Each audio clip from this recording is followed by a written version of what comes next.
구약 성경 신명기 8장 2절에서 10절 말씀입니다. 신명기 8장 2절에서 10절까지 말씀을 서로 교독하고 마지막 한 절 합독하도록 하겠습니다. 내 하나님 여호와께서 이 40년 동안에 내게 광야길을 걷게 하신 것을 기억하라. 이는 너를 낮추시며 너를 시험하사 내 마음이 어떠한지 그 명령을 지키는지 지키지 않는지 알려 하심이라.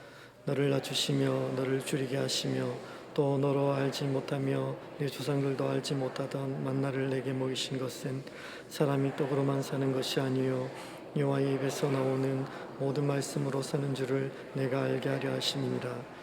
이 40년 동안에 내 의복이 헤어지지 아니하였고 내 발이 부르트지 아니하였느니라.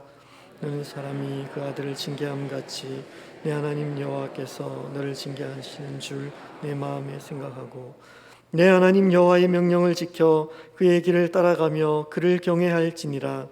내 하나님 여호와께서 너를 아름다운 땅에 이르게 하시나니 그곳은 골짜기든지 산지든지 시내와 분천과 샘이 흐르고 밀과 보리의 소산지요 포도와 무화과와 석류와 감람나무와 꿀의 소산지라. 내가 먹을 것에 모자람이 없고 내게 아무 부족함이 없는 땅이며 그 땅의 돌은 철이요 산에서 동을 킬 것이라. 내가 먹어서 배부르고 내 하나님 여호와께서 옥토를 내게 주셨으므로 말미암아 그를 찬송하리라. 아멘. 흔히 남자는 군대 얘기, 여자는 아이 낳는 이야기를 평생 한다고 이렇게 얘기를 합니다. 제가 두 경험의 공통점이 뭘까 곰곰이 생각을 해봤는데 이 두 경험의 공통점은 인생에서 아주 힘들었지만 지나고 나니까 참 할 말이 많았던 그런 이야기인 것 같습니다. 아마 여러분도 각자 경험했던 그 과거들이 생각나실 것이라고 생각이 됩니다.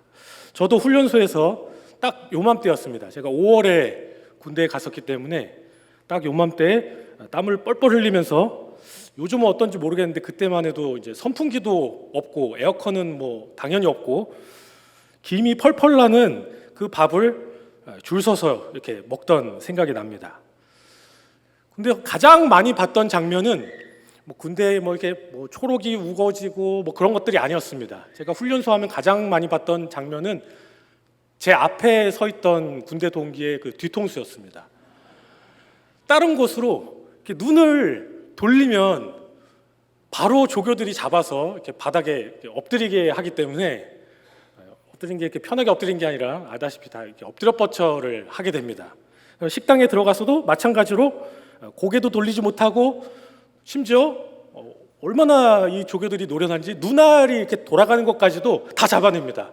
그러니까 눈도 못 돌리고 앞 사람의 뒤통수만 보고 탁 들어가서 밥을 받아서 자리에 앉으면 그 다음에는 제 밥만 보는 겁니다.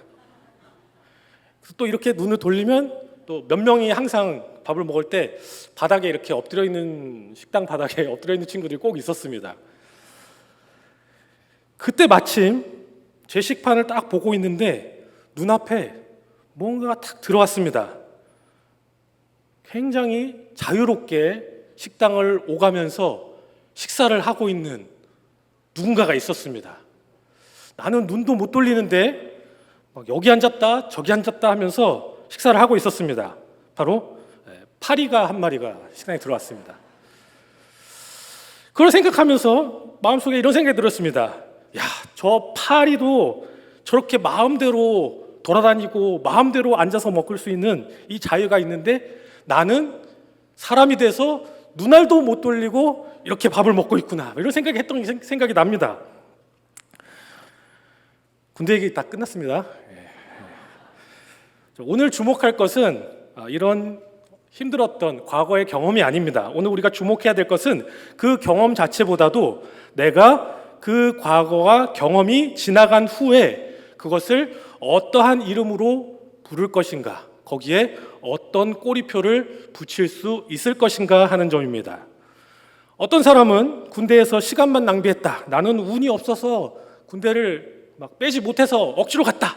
그런 사람들도 있을 겁니다. 또 혹 다른 사람은 참 힘들긴 했지만 어려웠긴 했지만 그럼에도 불구하고 많은 것들을 배우고 또 감사한 시간들이 그 안에 있었다. 이렇게 꼬리표를 붙이는 사람들도 있을 겁니다. 저는 이제 대학원에서 목회 상담학을 전공하면서 상담소에서 이제 인턴으로 처음에 일을 하고 있었을 때였습니다. 그때 상담을 받으러 왔던 한 학생도 이런 질문을 했습니다. 제가 선생님한테 상담을 이렇게 받는다고 해서 제 과거로 가서 과거를 바꿔놓을 수도 없는데 이런 거를 왜 해야 됩니까? 본인이 와놓고 그렇게 물어봤습니다. 제 생각도 그렇습니다. 과거를 어떻게 바꾸겠습니까? 타임머신이 있어서 과거로 돌아가서 바꾸지 않는 이상 바꿀 수 없습니다. 그렇지만 이렇게 얘기할 수 있습니다. 우리는 과거를 바꿀 수는 없지만 그 과거를 재해석할 수는 있다. 과거의 이름표를 바꿔서 붙일 수는 있다라는 것이었습니다. 꼬리표를 바꿔다는 것, 같은 경험에 대해서도 다른 모든 사람들이 각자 다른 꼬리표를 붙입니다. 가령 나는 어린 시절 부모에게 버림받았던 경험이 있다. 나는 비참한 아이야. 이렇게 오늘날까지 생각하는 사람들도 있을 수 있습니다. 나는 어떤 시도를 했지만 그 노력은 실패했어 라고 생각하는 사람도 있습니다.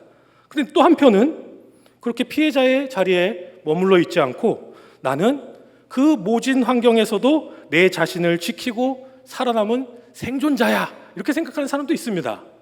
그것은 실패가 아니라 성공을 하기 위한 하나의 과정일 뿐이야 이렇게 해석을 하기도 하는 겁니다. 이렇게 능동적으로 자기 자신을 수용하는 사람은 그 사람의 오늘과 그 사람의 미래도 달라지지 않겠습니까? 오늘 우리가 말씀을 통해서 생각하려는 것이 바로 이것입니다. 이스라엘의 광야 40년을 우리가 다시금 재해석하고 그 안에서 우리를 비춰보는 것입니다. 이스라엘의 광야 40년은 단순히 고통과 고난과 힘들게 뺑뺑이를 치고 그냥 그대로 허송세월했던 그런 시간은 아닌 것 같습니다. 사실 엄밀히 생각하면 이스라엘이 출애굽을 해서 그 가나안 땅까지 들어가는데 걸리는 시간은 늦어도 한 보름, 빨리 가면 한 11일. 무리가 많으니까 천천히 갔다고 쳐도 아무리 오래 걸려도 몇 달이면은 충분히 이집트에서 가나안까지 들어갑니다. 그런데 40년이나 걸렸다. 그 이유가 대체 뭘까? 아마 대부분 우리가 알고 있습니다. 가나안을 정탐하고 그 땅을 악평했던 것 때문에 징계를 받아서 40년을 고생하게 되었다라는 것은 다 알고 있습니다. 우리 민수기 14장 34절에 그 말씀이 나와 있습니다. 제가 자막을 준비했습니다. 한번 읽어보겠습니다. 자, 시작.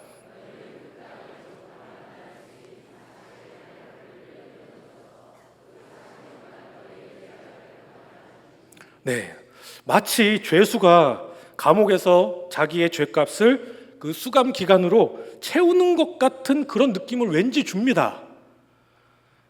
뭔가 심판이라는 꼬리표가 이 40년에 붙어 있는 것의 전부일까라고 한다면 아닌 것 같습니다. 오늘 말씀은 분명히 그렇지 않다라는 것을 보여줍니다. 신명기 8장 2절 오늘 말씀 한번 보겠습니다. 신명기 8장 2절입니다. 한번 읽어보겠습니다. 시작. 내 하나님 여호와께서 이 40년 동안에 내게 광야길을 걷게 하신 것을 기억하라. 이는 너를 낮추시며 너를 시험하사 내 마음이 어떠한지 그 명령을 지키는지 지키지 않는지 알려 하심이라. 자, 오늘 말씀을 보면 분명히 죄수가 죄값을 몸으로 때우는 그냥 시간을 흘려보내는 40년이 아니었다. 광야의 경험을 통해서 하나님의 백성답게 순종하도록 훈련되었던 그런 시간이라는 것을 엿볼 수 있습니다. 오늘 구체적으로 우리가 광야 40년의 꼬리표에 대해서 세 가지만 살펴보려고 합니다. 먼저 신명기 8장 2절부터 8장 3절 상반절까지 말씀 한번 읽어보겠습니다. 내 하나님 여호와께서 이 40년 동안에 내게 광야길을 걷게 하신 것을 기억하라. 이는 너를 낮추시며 너를 시험하사 내 마음이 어떠한지 그 명령을 지키는지 지키지 않는지 알려 하심이라. 계속 이어서 너를 낮추시며 너를 줄이게 하시며 또 너도 알지 못하며 내 조상들도 알지 못하던 만나를 내게 먹이신 것은. 자, 여기까지입니다. 자, 이제 여러분 손을 드시고 한번 해보겠습니다. 자, 손을 아래로 이렇게 펴겠습니다. 자, 내려놓는 겸손 훈련. 자, 겸손 훈련 하겠습니다. 겸손 훈련. 나중에 이거밖에 기억 안 날 겁니다. 겸손 훈련. 겸손 훈련입니다. 첫 번째 훈련은 바로 겸손 훈련입니다. 아래로 내려놓는 겸손 훈련. 이 40년간의 이 광야길은 걸으면서 굶주린 중에 하나님께 모든 것들을 내어놓고 하나님이 주시는 만나를 먹으며 낮추셨던 시간입니다. 여기서 이런 생각을 합니다. 왜 겸손 훈련을 하는데 하필 밥일까? 이 궁금증에 대해서 오늘 저희 고등부 학생이 저에게 답을 알려줬습니다. 학생하고 오늘 예배를 마치고 이렇게 얘기를 하는데, 집에서 뭐 어머니가 자기를 뭐 이렇게 하고 저렇게 하는 게 참 그게 너무 못마땅하다, 뭐 억울하다, 뭐 이런 하소연을 저한테 이제 했습니다. 그래서 제가 얘기했습니다. 야, 그렇게 그러면 엄마한테 한번 얘기 한번 해보지 그러냐? 그랬습니다. 그랬더니 학생이 이렇게 얘기합니다. 엄마한테 깨기면 안 돼요. 왜 깨기면 안 되냐? 물어봤습니다. 했더니 밥을 못 먹어요. 그랬습니다. 밥 주는 사람 앞에서 우리가 겸손해지는 거죠. 그죠? 저도 어릴 적에 그 얘기 들었습니다. 엄마한테 잘해라. 너 밥 못 먹는다. 이런 얘기 들었습니다. 심지어 유튜브에 제가 굉장히 강아지 영상들을 즐겨보는데, 유튜브에 강아지 영상도 보면 이 사람 같은 강아지들이 참 많습니다. 얘네만 해도 딱 밥 주는 사람 앞에서 아주 겸손하게 행동합니다. 평소에 불러도 안 오지만 밥을 들고 부르면 바로 옵니다. 그러면서 제가 그렇구나. 밥 앞에서 우리가 겸손해질 수밖에 없구나. 왜 그런가? 바로 밥은 우리의 생존과 직결되기 때문입니다. 당장 우리가 먹지 않고 영양을 공급받지 않고 먹는 것이 없으면은 그대로 죽을 수밖에 없습니다. 그렇기 때문에 이 광야는 바로 굶주리고 또 척박한 환경 가운데에서 우리의 목숨, 우리의 생존을 전적으로 하나님께 의지하는 것을 통해서 그 만나를 먹고 우리가 겸손하게 훈련되는 시간인 것입니다. 우리 교회도 지난 40년간 순탄할 때도 물론 있었지만 굶주리고 고난의 과정들도 참 많이 있다고 알고 있습니다. 교육자 수련회 가서 제가 여러 번 그 원로 목사님을 통해서 많이들 들으셨겠지만은 구두 닦는 이야기, 기차 타고 서울 올라오시는 이야기, 피 이렇게 헌혈해서 주보 찍고 막 했던 그런 이야기들을 많이 들었습니다. 그리고 그 이후에도 많은 사람들의 우리 교우들의 그 섬김을 통해서 오늘날 이 교회가 여기까지 왔다라는 얘기를 많이 들었습니다. 그 모든 여정은 일용할 만나를 주시는 그 하나님을 의지하도록 하나님께서 순탄하게 또 그 고난 잘 이겨낼 수 있도록 빚어가신 그런 하나님의 인도하심이었다, 훈련 과정이었다라는 것을 우리가 깨닫게 하는 모습입니다. 아마 우리 교회뿐만 아니라 우리 한 사람 한 사람, 여러분 각자의 삶도 비슷하실 것이라고 생각이 됩니다. 생존과 필요를 전적으로 하나님께 의지하는 시간들, 하나님이 없으면은 당장 내일 먹을 것도 없을 것 같은 그런 고난의 시간들이 아마 한 번쯤은 있었을 거라고 생각이 됩니다.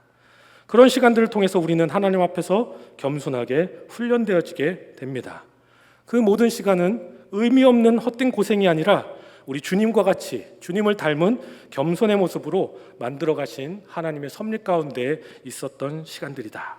그렇게 우리가 새로운 꼬리표를 우리의 시간 가운데 붙일 수 있을 것입니다.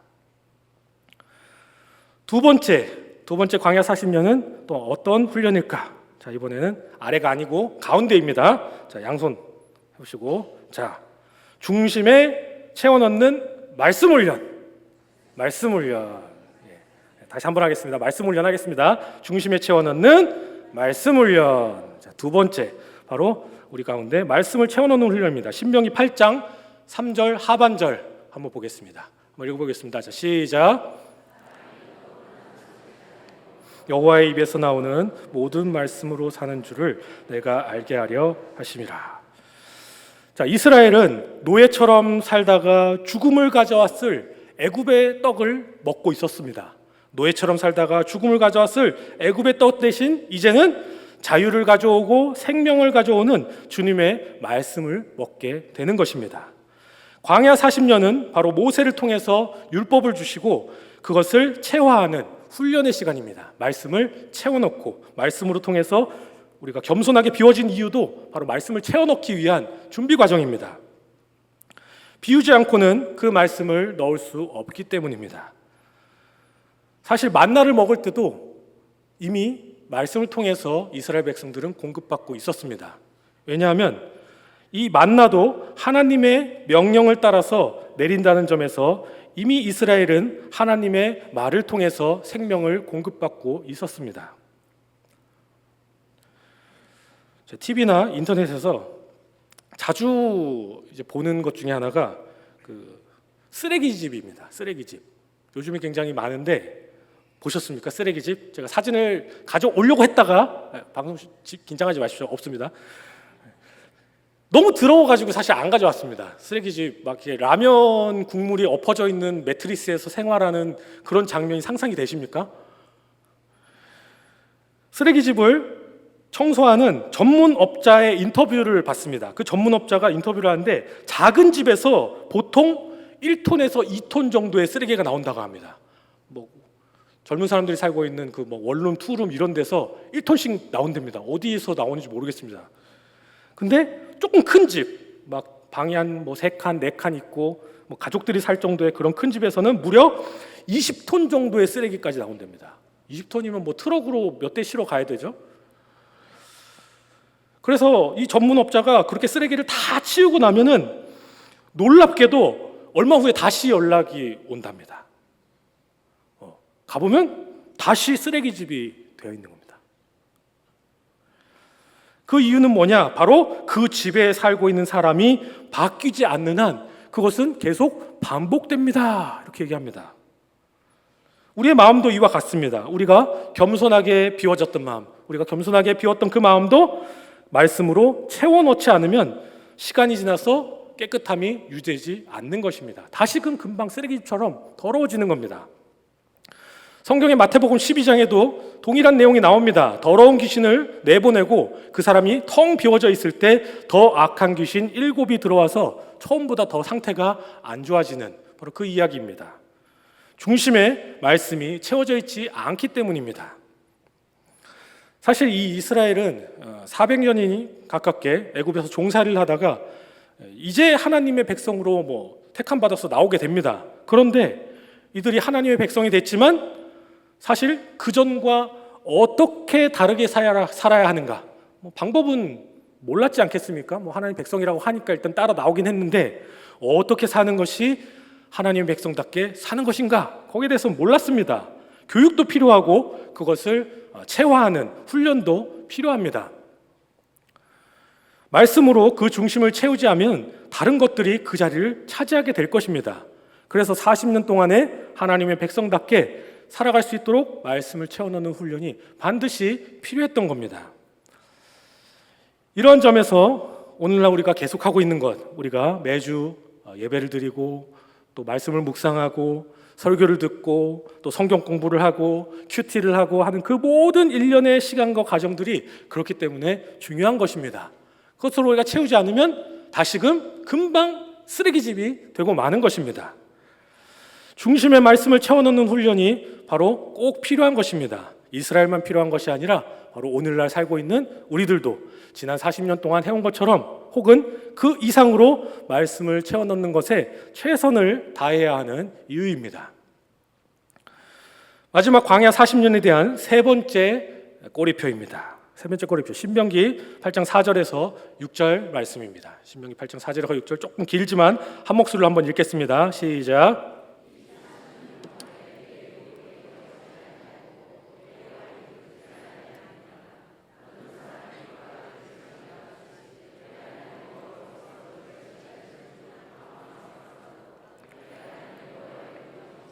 그의 길을 따라가며 그를 경외할지니라. 자, 다시 손을 한번 해보겠습니다. 자, 이번에는 손을 하늘로 향하면서 경외 훈련 하겠습니다. 경외 훈련. 네. 자, 굳이 지금 여기 보면은 막 발을 부르트지 않게 하고 옷이 해지지 않게 하고 막 이런 과정들이 나옵니다. 아마 저희 학생들 같으면 이런 질문을 아마 할 것 같습니다. 그렇게 따라다니면서 옷 입히고 하는 것보다 다이렉트로 약속의 땅에 그냥 들어가게 하면 되지 않나요? 혹은 하나님 입장에서는 이 따라다니는 게 사실 더 귀찮지 않을까요? 이런 생각을 아마 할 겁니다. 옷 안 떨어지게 하는 것보다 사실 낙원에 약속의 땅에 바로 들어가는 편이 더 간편해 보입니다. 아닙니까? 자, 그러면은 일이 벌어지진 않았지만 우리가 한번 생각해 보겠습니다. 출애굽해서 빠르면 한 15일, 이스라엘이 인원이 많으니까 한 석 달 걸렸다고 한번 생각해 보겠습니다. 출애굽 딱 하자마자 바로 지름길로 석 달 만에 가나안 땅에 들어가는 겁니다. 자, 그렇게 하면 어떤 일이 생기냐? 자, 이스라엘이 벌어지지 않는 일들, 벌어지지 않을 일은 40년간 만나와 메추라기 먹은 기억이 없겠죠? 그죠? 갔으니까, 바로 갔으니까, 석 달 만에 갔으니까. 구름과 불기둥으로 오늘 일부 예배 때 되게 열심히 말씀하셨는데 그 경험이 이들에게는 없는 겁니다. 이제 40년 동안 구름과 불기둥을 따라다니면서 인도함 받았던 경험이 없는 겁니다. 의복, 신발 떨어지고 발 부르트고 그러지 않았던 인도함을 받았던 기억도 없습니다. 무리바 바위에서 물이 솟아나는 그 이적도 경험한 적이 없습니다. 불뱀에 물렸다가 노뱀을 쳐다보고 생명을 되찾았던 그 기억도 없습니다. 뭐가 있죠, 그럼 이제? 하나님을 아직 잘 알지 못하는 거죠. 그러면 애굽에서 경험했던 것들만 남아있겠죠. 나온 지 석 달밖에 안 됐으니까. 그죠? 그러면 애굽에서 노예 같은 생활하던 것에 길들여 있습니다. 그게 있죠? 또 이집트에서 봤던 온갖 그 우상들에게 익숙한 상태로 있습니다.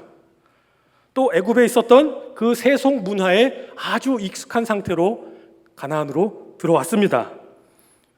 이 사람들 뭐 했어요? 틈만 나면 막 금송아지 만들고 했던 그 습성을 아직도 그대로 가진 상태로 지금 석 달 만에 지금 약속의 땅에 와 있는 겁니다.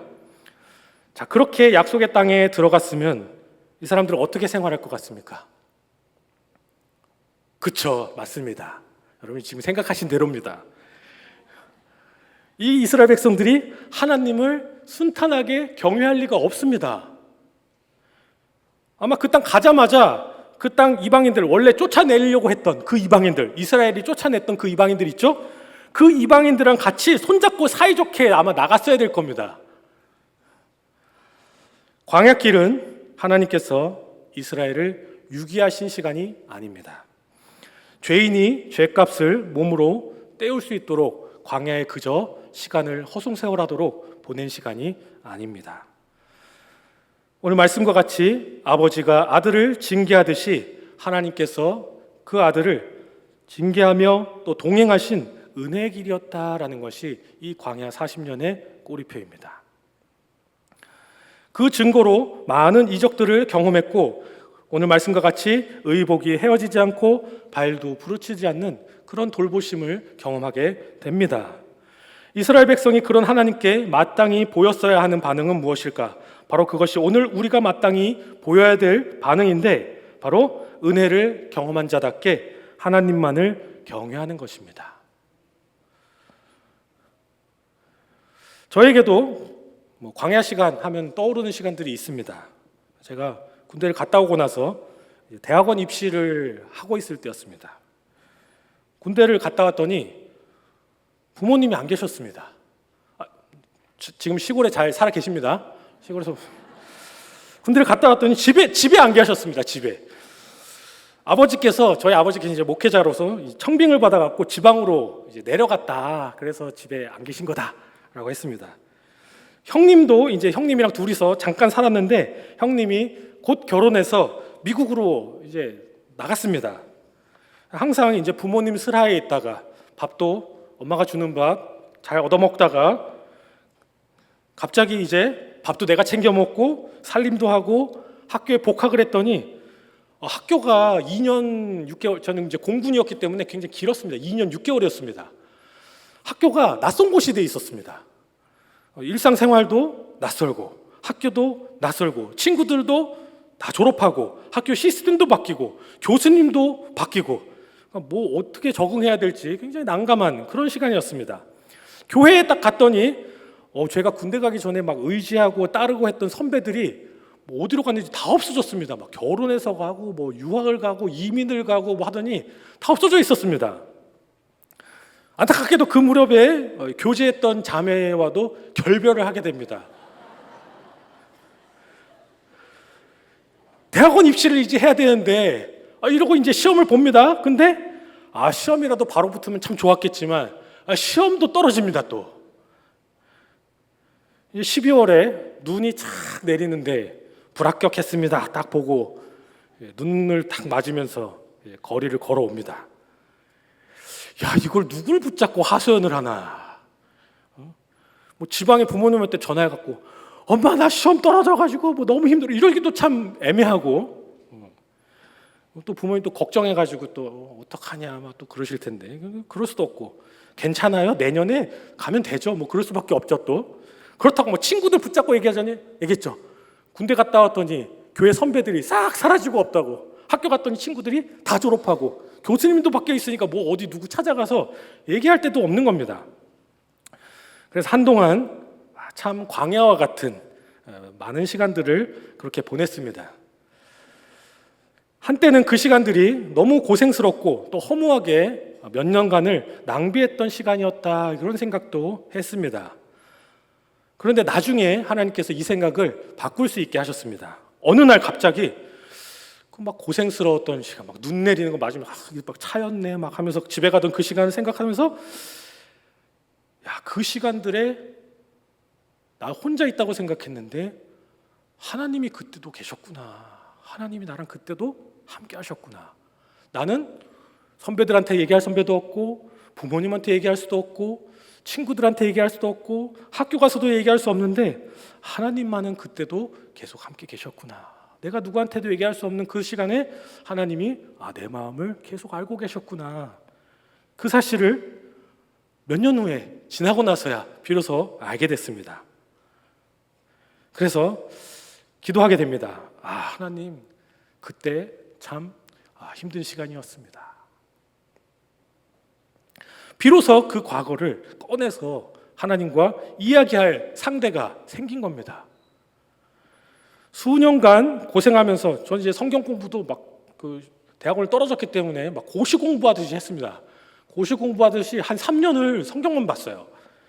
그때는 이거 맨날 성경만 보고 이거 뭐 언제 사역하고 언제 대학원 가면 뭐 일찍 갔으면 벌써 졸업했을 시간인데 막 그런 생각을 했는데 막상 사역 딱 시작하니까 왜 그랬는지 알게 됐어요. 사역을 하니까 그때처럼 오롯이 성경을 깊이 공부할 수 있는 시간이 없었어요. 사역이 바쁘니까 성경을 차근차근 하나하나 공부할 시간이 없는 겁니다. 나는 그때 몰랐지만 나는 이거 맨날 이렇게 공부만 하고 언제 이렇게 가나 했는데 하나님은 나중에 그렇게 공부할 시간 없으니까 미리 그 모든 것들을 아시고 준비하셨던 시간이었구나. 광야에서 시간을 그냥 보낸 게 아니라 훈련했던 시간이구나 라는 것을 뒤늦게 깨닫고 꼬리표를 바꿔 붙이게 됩니다. 원망스러운 내 과거, 원망스러운 내 광야가 하나님이 그 자리에 들어오시니까 은혜의 광야가 되었습니다.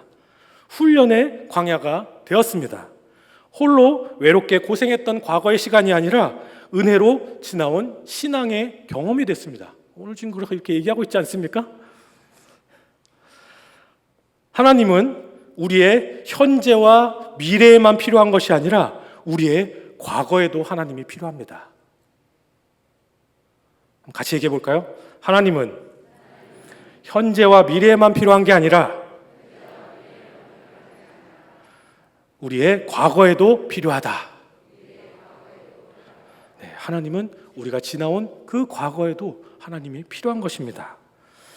이스라엘은 광야의 40년 동안에 늘 동행하셨던 그 하나님의 은혜를 경험했습니다.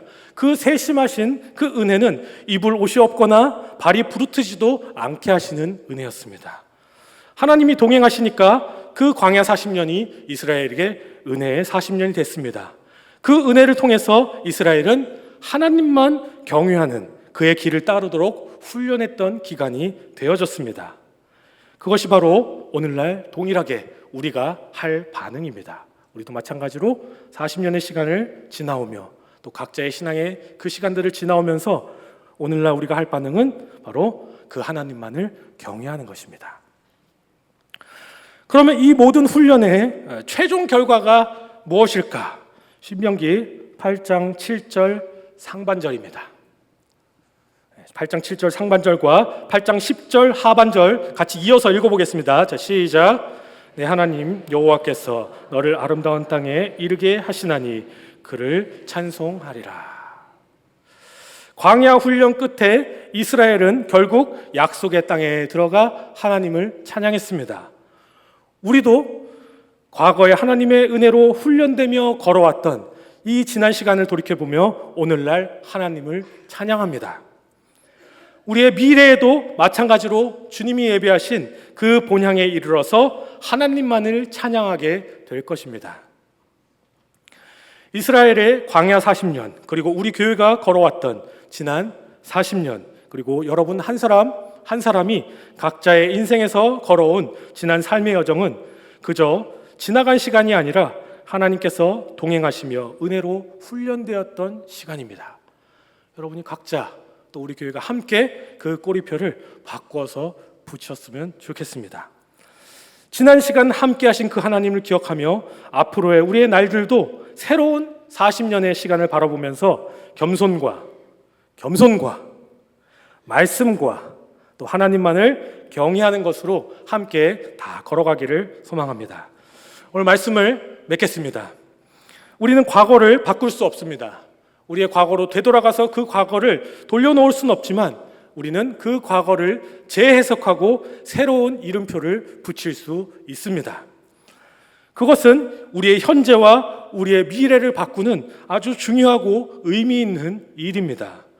오늘 이스라엘은 지난 광야 40년을 회고하며 그것이 단지 징계로 유기되었던 40년이 아니라 하나님의 백성답게 은혜로 걸어오며 훈련되었던 40년이라는 것을 고백하고 있습니다. 그 훈련은 겸손하게 자신을 비우는 훈련이었고 중심의 말씀을 채우는 훈련이었고 하나님만을 경외하는 훈련이었습니다. 우리의 삶도 오늘 이러한 이스라엘과 많이 겹쳐서 우리가 함께 볼 수 있었습니다. 마찬가지로 우리의 시간도 하나님의 은혜로 훈련되었던 시간들이기 때문입니다. 모쪼록 오늘 말씀을 기억하며 우리의 과거를 새롭게 바라보고 또 미래에 다가올 그 본향을 소망하면서 겸손과 또 말씀과 오직 하나님만을 경외하는 것으로 앞으로 새로운 40년을 또한 바라보고 기대하면서 우리가 날마다 더 온전해 가는 은혜가 우리 모두에게 있기를 주님의 이름으로 간절히 축원드립니다. 함께 이 시간 기도하겠습니다. 하나님 감사합니다. 하나님께서 우리를 사랑하셔서 우리의 지난 과거 모든 시간들, 우리의 힘들었던 순간들, 또 기뻤던 순간들 할 것 없이 모든 시간들을 주님께서 동행하여 주시고 아비가 아들과 함께하는 것과 같이 우리의 앞길을 인도하시며 은혜로 그 모든 광야길들을 걸어올 수 있게 하시니 주님 감사드립니다. 오늘 우리가 이 말씀으로 바라본 것과 같이 우리 지난 시간들을 하나님 앞에서 바라보며 현재와 또 미래의 하나님이 필요한 것처럼 우리의 과거 시간 가운데 하나님이 필요하다는 것을 우리가 인정하고 바라보며 그 하나님을 통해서 우리가 과거를 새롭게 바라보고 재해석하고 그곳에 새로운 이름표를 붙이고 그것이 하나님의 은혜로 말미암아 훈련되고 걸어왔다는 것을 우리가 믿음 가운데 고백할 수 있는 저희들 되어줄 수 있도록 주님 인도하여 주시옵소서. 감사드리며 모든 말씀 우리 구주 예수 그리스도의 이름으로 간절히 기도드립니다.